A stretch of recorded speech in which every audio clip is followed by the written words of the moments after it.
2025년 3월 23일 사순 제3주일 제1독서 탈출기의 말씀입니다. 그 무렵 모세는 미디안의 사제인 장인 이트로의 양떼를 치고 있었다. 그는 양떼를 몰고 광야를 지나 하느님의 산 호렙으로 갔다. 주님의 천사가 떨기나무 한가운데로부터 솟아오르는 불꽃 속에서 그에게 나타났다. 그가 보니 떨기가 불에 타는데도 그 떨기는 타서 없어지지 않았다. 모세는 내가 가서 이 놀라운 광경을 보아야겠다. 저 떨기가 왜 타버리지 않을까 하고 생각하였다. 모세가 보러 오는 것을 주님께서 보시고 떨기 한가운데에서 모세야 모세야 하고 그를 부르셨다. 그가 예 여기 있습니다 하고 대답하자 주님께서 말씀하셨다. 이리 가까이 오지 마라. 내가 서 있는 곳은 거룩한 땅이니 내 발에서 신을 벗어라. 그분께서 다시 말씀하셨다. 나는 내 아버지의 하느님 곧 아브라함의 하느님, 이삭의 하느님, 야곱의 하느님이다. 그러자 모세는 하느님을 뵙기가 두려워 얼굴을 가렸다. 주님께서 말씀하셨다. 나는 이집트에 있는 내 백성이 겪는 고난을 똑똑히 보았고 작업 감독들 때문에 울부짖는 그들의 소리를 들었다. 정녕 나는 그들의 고통을 알고 있다. 그래서 내가 그들을 이집트인들의 손에서 구하여 그 땅에서 저 좋고 넓은 땅, 젖과 꿀이 흐르는 땅으로 데리고 올라가려고 내려왔다. 모세가 하느님께 아뢰었다.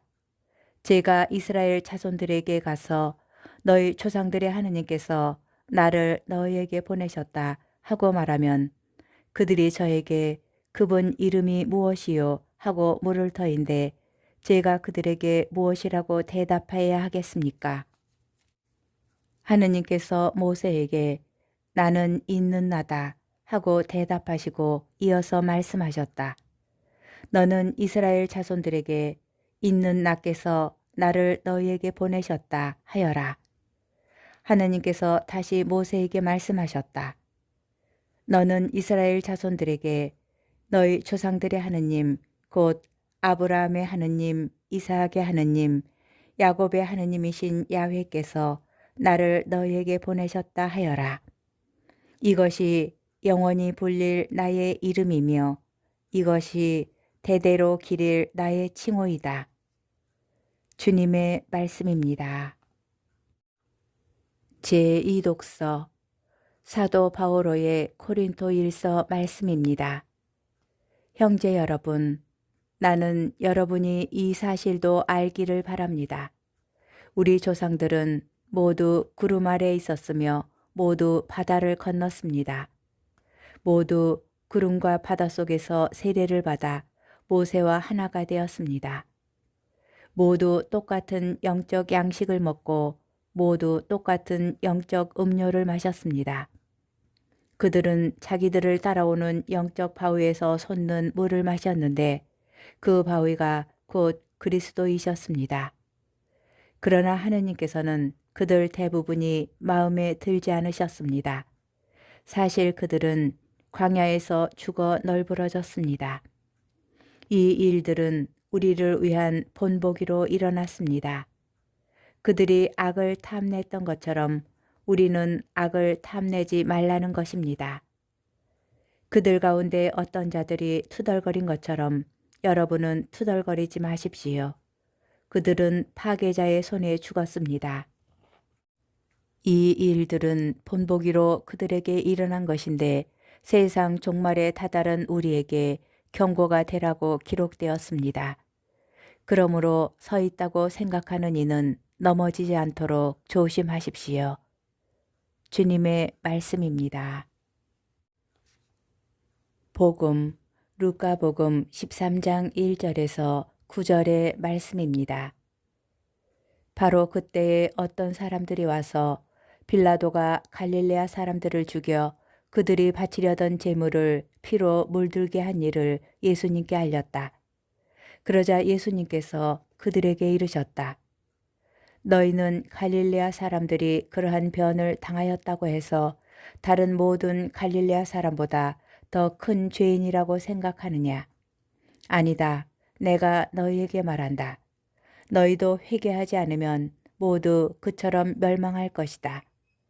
또 실로암에 있던 탑이 무너지면서 깔려 죽은 그 18사람, 너희는 그들이 예루살렘에 사는 다른 모든 사람보다 더 큰 잘못을 하였다고 생각하느냐?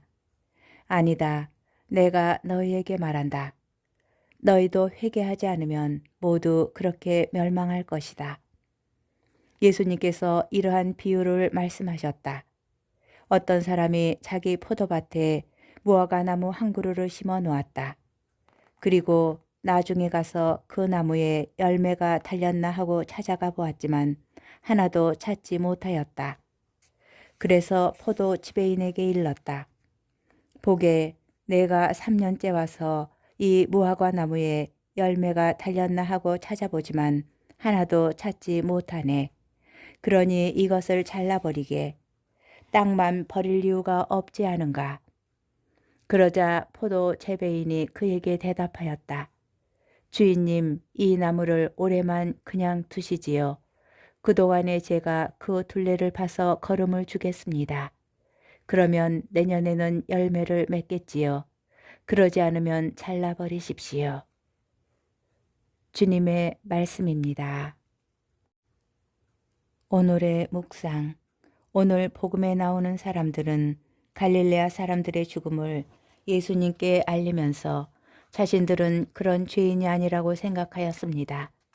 당시 유다인들은 자신이 벌을 받지 않으면 죄인이 아니라고 여겼습니다.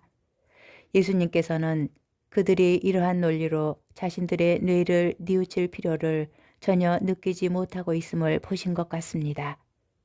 그래서 오히려 회개하지 않으면 멸망할 것이라고 더욱 강하게 표현하신 것 같습니다. 오늘날에도 회개를 참회의 차원에서만 이해할 수가 있습니다. 다시는 죄를 짓지 않겠다고 결심하는 때에만 회개할 필요를 느끼는 것입니다.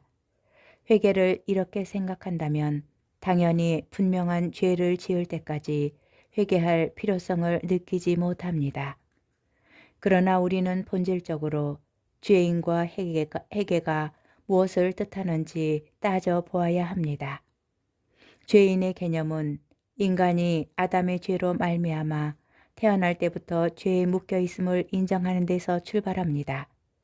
그리고 회개는 모든 인간이 당신과 친교를 맺도록 부르시는 하느님과 일치하고자 악을 피하고 하느님을 향하여 자기 생활 전체의 방향을 설정하는 것입니다. 이러한 차원에서 예수님께서 바리사이들과 율법 학자들 앞에서 나는 의인이 아니라 죄인을 불러 회개시키러 왔다 라고 하신 말씀을 이해해야 할 것입니다. 오늘 복음에서 자신들이 죄인임을 모르는 사람들에 대한 예수님의 안타까움과 그들이 회개하기를 바라시는 예수님의 절박함을 봅니다.